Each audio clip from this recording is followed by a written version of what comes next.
Have you ever bought something, gotten home, and realized it's the wrong size, the wrong color, maybe just completely wrong? The return policy is right there. 30 days, no questions asked. And yet you don't go back. You tell yourself it's fine, you'll use it eventually. It's not worth the hassle, but deep down you know the real reason. You're anxious. You're worried the cashier will judge you. You're scared of being that customer. You'd rather lose $15 than feel like you're inconveniencing a stranger for 30 seconds. If that sounds familiar, you're not alone.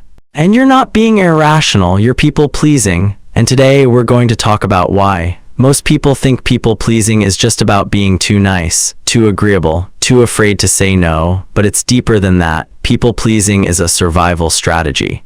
At some point in your life, probably early in your life, you learned that keeping other people comfortable kept you safe. Maybe conflict at home felt dangerous. Maybe you got more love when you were easy, quiet, agreeable. Maybe you were praised for putting others first and shamed when you didn't. So your brain built a rule. Other people's comfort matters more than your own needs. And now, decades later, that rule is running in the background of everything you do, including returning a shirt. Here's the thing. When you walk into a store to return something, your nervous system doesn't see a simple transaction. It sees a social risk. What if they think I'm difficult? What if they say no and I don't know how to handle it? What if I freeze? What if I seem ungrateful? The anxious brain runs through every worst-case scenario at lightning speed. And the cost of going through with it, the discomfort, the exposure, the vulnerability, feels greater than the reward of getting your money back. So you avoid it, and avoiding it feels like relief. But that relief is a trap. Every time you avoid a situation because it feels socially risky, you're sending your brain a message. That situation was dangerous, and your brain believes you. So the next time a similar situation comes up, the anxiety is louder. The avoidance feels more necessary. This is called the anxiety cycle, and it applies to everything from returning a sweater to having a hard conversation with your boss. The short-term relief of avoidance trains your brain to fear ordinary situations. Over time, the list of things that feel too awkward or too much keeps growing, and your world gets smaller.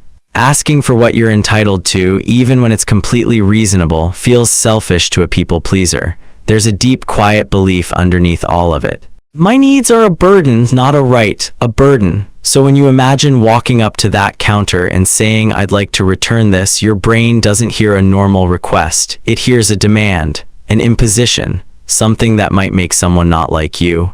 And for a people pleaser, the thought of someone being mildly inconvenienced by you, even a stranger, even in a context where it's literally their job, triggers the same alarm bells as genuine rejection. A lot of people pleasers also carry a quiet undercurrent of shame. Not necessarily loud, dramatic shame, just a low hum in the background that says you're too much, you're not worth the fuss, don't make a scene. That shame makes ordinary self-advocacy feel like arrogance, like you're asking for special treatment.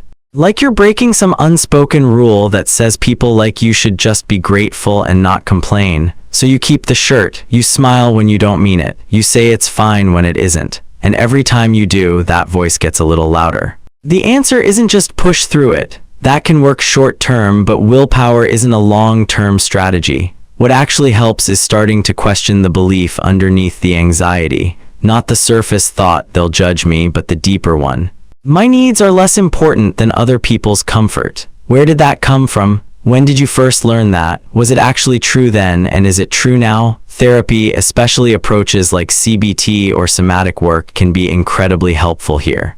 But even on your own, you can start small. You can practice low-stakes moments of self-advocacy, return the item, send the complaint email, ask for a different table at a restaurant, not because it feels comfortable, but because every small act of self-advocacy teaches your nervous system something new. This is safe. I can do this.